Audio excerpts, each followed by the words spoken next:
আজকে আমি তোমাকে দেখাবো যাচ্ছে জয়গাঁও ভিউ পয়েন্ট।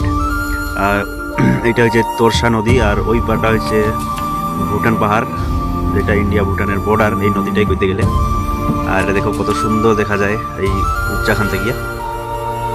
এটা আসলে তোমরাও দেখবার পাবেন, আর গায়ে গায়ে আইসেন নাই অবশ্যই আইসেন জয়গাঁও ভিউ পয়েন্ট। কত সুন্দর দেখতে, এই যে দেখো কত সুন্দর দৃশ্য, বাপরে বাপ। ওই যে এটা একটা নিচত রাস্তা, যেটা থেকে কাজ করে ভুটানের গাড়িগুলা। এই যে